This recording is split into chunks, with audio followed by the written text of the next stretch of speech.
Okay, so Bill C293 has passed. We will be in lockdown before Christmas. Okay, Theo Fleury.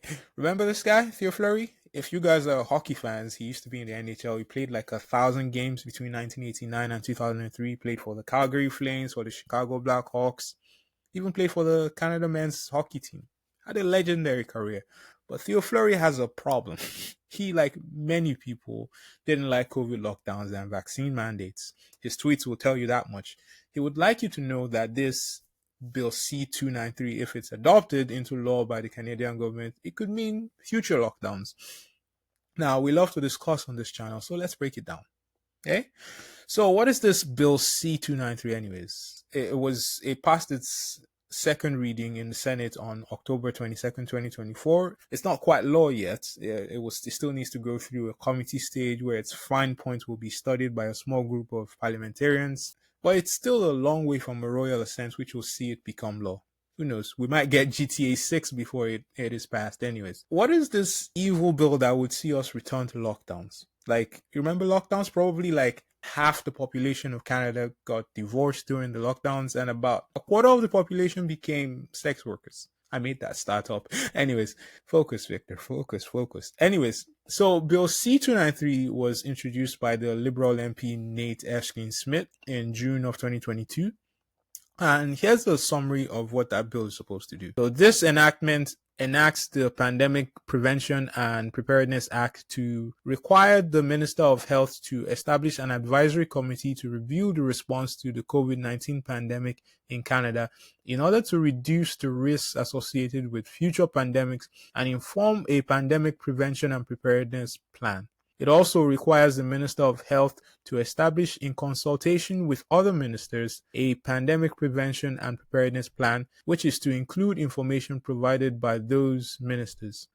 Finally, it amends the Department of Health Act to provide that the Minister of Health must appoint a National Pandemic Prevention and Preparedness Coordinator from among the officials of the Public Health Agency of Canada to coordinate the activities under the Pandemic Prevention and Preparedness Act. Let's see if I've got this correctly. So we had a once-in-a-generation viral outbreak. The government wants to learn from that particular event by setting up a response review committee. At the same time, the health minister should make a plan so we're not caught by surprise if this happens again. What's the problem? What's the problem? I don't understand. Well, let me tell you. So the critics of the bill, mostly Alberta at this point, have taken issue with the wording in the proposed legislation. Portions of the bill state that the federal government would plan to promote commercial activities that can help reduce pandemic risks, and these would include the production of alternate proteins and phase out commercial activities that disproportionately contribute to pandemic risks, including activities that involve high-risk species. So obviously, Alberta has countered by saying that the bill would allow the Canadian government to mandate the consumption of vegetable proteins by Canadians and opens the door for the federal government to tell Canadians what to eat. Obviously, that's a gross violation of personal freedoms, right? And Alberta's Minister of Agriculture and Irrigation, R.J. Sigurdsson, called on the federal government to reconsider the bill in its current form. Here's a quote from what he said here. Bill C293 goes so far as to pick winners and losers within the agriculture sector, with potentially wide-reaching, catastrophic, damaging regulations and restriction of the commercial freedoms for agricultural producers and processors. That's what the Alberta Minister for Agriculture and Irrigation said, and you can tell Alberta just has a lot to say about this. The Minister of Health, Adriana Lagrange, said the bill would intrude upon the province's jurisdiction to manage its healthcare system in public health emergencies. The concerns here mostly revolve around jurisdictional overreach by the federal government and basically the right of the provinces to still remain autonomous. And they're valid in my mind. These make sense to me. Anyways, there are also those who are just against the possibility that the government can introduce mandates like we had during the pandemic. And for a lot of people like Theo Fleury, this bill has the potential to infringe on their personal freedoms. Yes, you do not have to listen or adhere to anything the government implements, but I don't think you understand. Think about it. We had 7 million deaths worldwide from COVID. 1.2 million of those were in the United States alone, by the way. Comparatively, here in Canada, we had 55,000 deaths. So let's normalize that to population so we can probably see a better picture. Here in Canada, we had 1,400 deaths per million people. In the US, they had 3,500 deaths per million people. They're obviously a bigger country. In China, where the virus got out, there were only 85 deaths per million people. Again, that's a bigger country, so 85 deaths per million accounts for a total of 122,000 people dead in China. Right? So COVID was no joke, right? As I said, the COVID pandemic was once in a generation, once in a lifetime. We may never see this again. Swine flu, the big pandemic in 2009, only about 600,000 people died worldwide. 600,000. 7 million. So this is probably not something we will ever see again. Closing the economy was bad. Like, going into lockdowns was bad. It was bad for our mental health and it was bad for the economy. But this is not a video game. Those numbers I read to you earlier, those were real people. I think most people do not understand that lockdowns were a last resort. I believe that the spirit of this bill is to help us as a country create a coordinated response in the event of a pandemic. Perhaps with better systems in place, we can actually respond a bit more proactively next time. And then there were the anti-vaxxers. So that's a subtle undertone with this Bill C293 as well. People do not want to be forced to take a vaccine, right? And they're uncomfortable with the possibility that the government will have a bit more power to be able to create such mandates. So let's talk about that a little bit, actually. Now, this is just my opinion, so don't shoot the messenger. Under different circumstances, yes, I agree, no one should be able to tell you to take a vaccine. Personal freedoms, am I right? By law, though, public safety and national security trumps your personal freedom.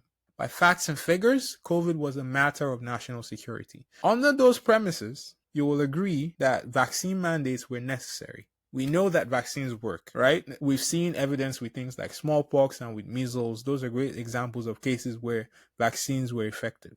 So they work. Yes, they don't prevent you from getting infected, but they help your body recover. So, look, it was a shit choice. We were being offered these mRNA vaccines. Those mRNA vaccines are relatively new and vaccine injuries are real. I saw this one stat recently that there have been about 60,000 reported adverse effects linked to the COVID vaccines. That seems like a big number, but it is only 0.06% of the 100 million doses administered. And to be fair, I'm glad that the government is looking at those injuries now and actually paying compensation for those who were affected. There's actually a website for that. Would we have been better without the vaccines? That's the other question that's sort of come up post-COVID and is, again, one of those subtle undertones with this Bill C293. You know, when you talk about herd immunity and all of that good stuff, would we have been better without the vaccines? Obviously, we learned during the pandemic that if you're young and if you're otherwise healthy, you're probably fine. You probably recover from COVID. But we ignored the fact, and I think we got a little bit arrogant here because we ignored the fact that 30% of the population of the US, for example, is obese, and in Canada, where I live, closer to 25% of our population is obese. The fact is, there is no evidence that we would have been fine.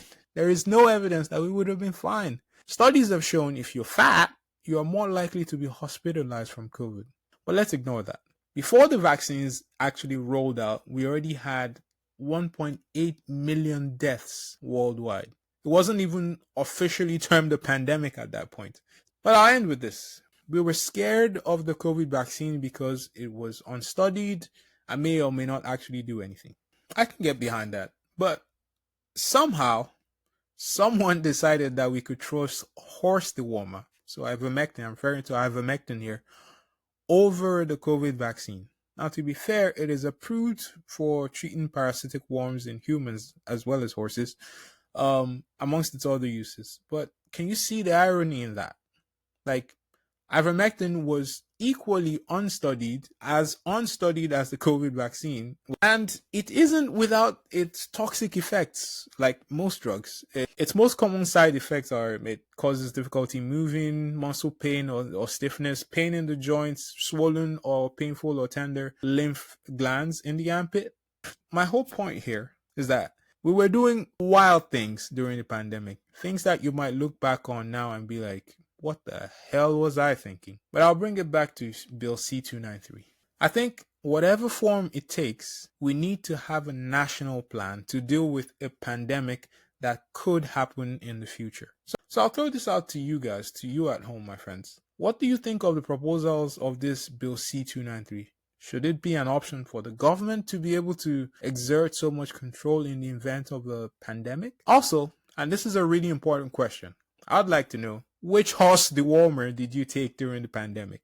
Very important question. Let me know in the chat, okay? And irrespective of whatever side of this debate you land on, you're welcome here, no matter what your point of view is. So please share your thoughts in the comments. I'll see you next time. Take care, guys.